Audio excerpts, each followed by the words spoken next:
Vasantdada sugar इन्स्टिट्यूटची आता चौकशी होणार आहे। मुख्यमंत्री देवेंद्र फडणवीस यांनी साखर आयुक्तांना चौकशीचे आदेश दिलेले आहेत। अनुदानाचा मूळ उद्देशाप्रमाणे विनियोग होतो आहे का याचा समिती तपास करणार आहे। साखर आयुक्त संजय कोलते यांच्या अध्यक्षतेखालील समिती सखोल तपास करून सरकारला या संदर्भातला अहवाल सादर करेल। शरद पवार आणि अजित पवार या इन्स्टिट्यूटचा कारभार पाहतात, त्यामुळे त्यांना हा मोठा धक्का असल्याचं बोललं जात आहे।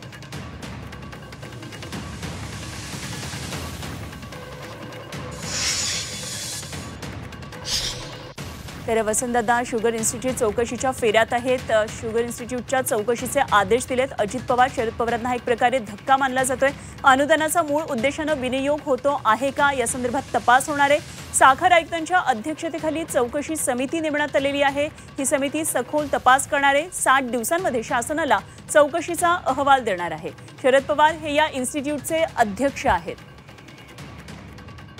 तर इन्स्टिट्यूटला ऊस गाळपासाठी प्रति टन 1 रुपया अनुदान मिळतं, त्यामुळे या अनुदानासंदर्भातली आता चौकशी होणार आहे।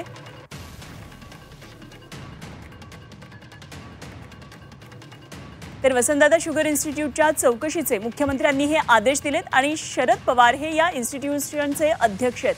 अनुदानाचा मूळ उद्देशाने विनियोग होतो आहे का चौकशी या संदर्भातली होणार आहे आणि साखर आयुक्त संजय कोलते यांच्या अध्यक्षतेखाली ही समिती आपला सगळा अभ्यास करणार आहे, तपास करणार आहे। आणि या संदर्भात आणखी सविस्तर तपशील जाणून घेऊया। आमचे प्रतिनिधी निलेश खरमरे सध्या आपल्याबरोबर जोडले गेले। निलेश, वसंतदादा शुगर इन्स्टिट्यूट म्हणजे खरं तर साखर क्षेत्रामध्ये एकंदरीत संशोधन करणारी आणि त्या दृष्टीने शेतकऱ्यांना मार्गदर्शन करणारी इन्स्टिट्यूट आहे। पहिल्यापासून पवार कुटुंबियाचा या इन्स्टिट्यूटवर मोठा वचक आहे आणि सगळं काम हे पवार कुटुंबीय पहिल्यापासून पाहत आहे। आता या इन्स्टिट्यूटची चौकशी करण्याचे आदेश स्वतः मुख्यमंत्र्यांनी दिलेले। कसं सगळं हे नेमकं राजकारण घडतंय?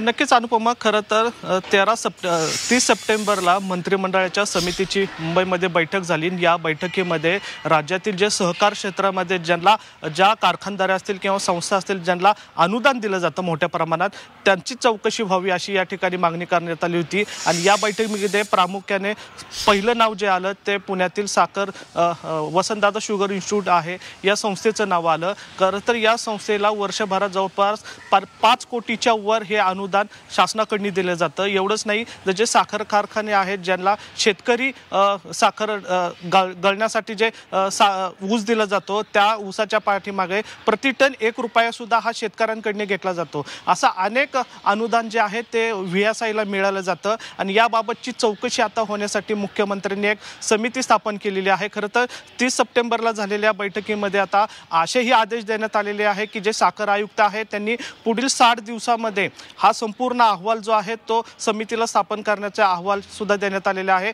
त्यामुळे आता पुण्यातील जे साखर क्षेत्रातील अग्रेसिव्ह नाव जे असलेलं आहे संशोधन केंद्रात VSI अर्थात वसंतदादा शुगर इन्स्टिट्यूट त्याला जे अनुदान दिलं जातं त्याची आता या ठिकाणी चौकशी होणार आहे। अर्थात आता या ठिकाणी त्या संस्थेवर जर बघितलं तर काका पुतणे पवार काका पुतणे आहेत त्या संस्थेवर अध्यक्ष आहेत। त्यामुळे कुठेतरी मुख्यमंत्र्यांकडून काका पुतण्यांची कोंडी करण्यात येते का असा सवाल या ठिकाणी उपस्थित होतोय। मात्र ज्या पद्धतीने मुख्यमंत्र्यांनी या संदर्भात बोलण्यासाठी आपण एक राजकीय प्रतिक्रिया जाणून घेणार आहोत। सध्या आपल्याबरोबर महेश तपासे सर जोडले गेलेले आहेत। तपासे सर, आपण बघितलं तर वसंतदादा शुगर इन्स्टिट्यूट ही खरं तर शेतकऱ्यांसाठीची एक संशोधनात्मक ही सगळी इन्स्टिट्यूट आहे। पवार कुटुंबियांचा पहिल्यापासून वचक आहे। पहिल्यांदाच वसंतदादा शुगर इन्स्टिट्यूटवर प्रश्नचिन्ह उपस्थित केलं जात आहे। तपासाचे आदेश दिलेले आहेत, आपण याकडे कसं पाहता? भारतीय जनता पार्टीला ग्रामीण भागाच्या निवडणुकीमध्ये स्पष्ट पराभव होताना दिसत असताना त्याच्यामुळे कुठेतरी संभ्रम निर्माण करायचा ग्रामीण भागातल्या लोकांमध्ये की शुगरमध्ये असं चाललंय, कारखान्यामध्ये असं चाललंय, तर त्या अनुषंगाने ही चौकशीची मागणी फार अतिशय हास्यास्पद मागणी आहे। त्या मागणीला काही अर्थ पण नाहीये। राज्याचे उपमुख्यमंत्री पण त्या संस्थेवर आहेत, पवार साहेब राहतच आहेत, पण राज्याचे उपमुख्यमंत्री पण आहेत। मुख्यमंत्री साहेबांना असं म्हणायचं की राज्याचे उपमुख्यमंत्री त्या तिकडे बसून चुकीचा कारभार करतात, असा संदेश महाराष्ट्राच्या जनतेला द्यायचा आहे। अगदी निश्चित अजित पवारांची तर यावर प्रतिक्रिया आम्ही जाणून घेण्याचा प्रयत्न करणार आहोतच। मात्र एक प्रकारे निवडणुकांच्या आधी पवारांना अशा प्रकारे कोंडीत पकडण्याचा हा प्रयत्न आहे का, आपल्याला काय वाटतंय? पवारांना कितीही कोंडीत पकडण्याचा प्रयत्न केला तरी शरद पवारांना पकडता येत नाही, वस्तुस्थिती आपण विसरता कामा नये। माझी एवढीच फक्त आपल्याला विनंती आहे की भारतीय जनता पार्टी अतिशय खालच्या पद्धतीचं राजकारण करते आणि या खालच्या पद्धतीच्या राजकारणाला काही उपयोग होणार नाही. ग्रामीण भागात त्यांना स्पष्ट त्यांचा पराभव दिसतोय आणि या पराभवामुळे पद्धतीची वसंत शुगर इन्स्टिट्यूटची चौकशी करण्याचा अहवाल सादर करा असं मुख्यमंत्र्यांनी स्टेटमेंट दिलेलं आहे. अगदी तपासे सर, असे संपर्कात राहा. प्रवीण दरेकर सर आपल्या बरोबर आहेत. आपण त्यांना एकदा ही बातमी सांगून त्यांची प्रतिक्रिया जाणून घेऊया. तुमच्या आरोपांची उत्तर आपण त्यांच्याकडून जाणून घेऊया. दरेकर सर, आता आपण बातमी पाहिली असेल, वसंतदादा शुगर इन्स्टिट्यूटची चौकशी होणार आहे. पवार कुटुंबियांचा पहिल्यापासून या इन्स्टिट्यूटवर वचक आहे. पहिल्यापासून अध्यक्षस्थान हे पवारांच्या कुटुंबामध्ये आहे. अनुदानाचा योग्य वापर होतो आहे की नाही याचा तपास करण्याचे आदेश मुख्यमंत्री फडणवीसांनी दिलेले आहेत. अचानक हे आदेश देण्याचं कारण काय आहे? कारण 1975 मध्ये मांजरीमध्ये इन्स्टिट्यूटची स्थापना झालेली आहे आणि अचानक अनुदानासंदर्भातला तपास व्हावा असं का वाटतंय? अनुदानासंदर्भात काही तक्रारी असतील, मुख्यमंत्र्यांकडे काही माहिती आली असेल आणि मग एखाद्या संस्थेला जर अनुदान देत असू तर शासनाचा तो अधिकार आहे चौकशी करायची, अनुदानाचा योग्य पद्धतीचा वापर होतोय की नाही.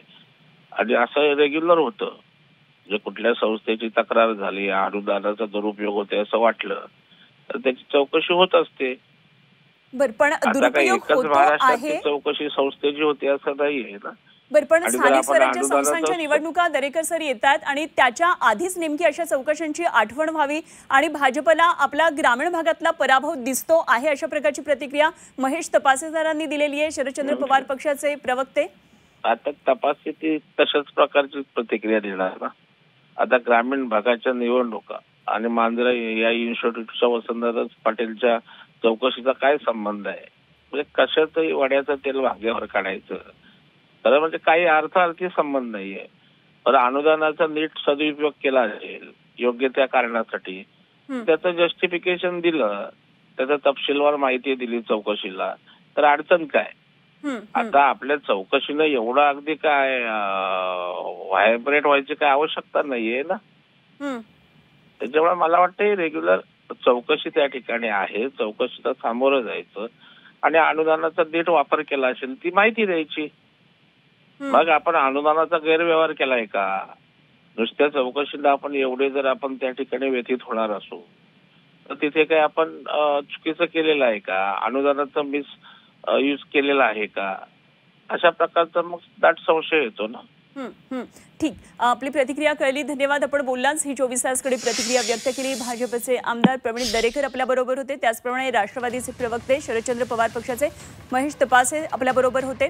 आमचे प्रतिनिधी निलेश खरमरे सध्या आपल्याबरोबर पुण्यामधून जोडले गेलेत. निलेश, असे संपर्कात रहा.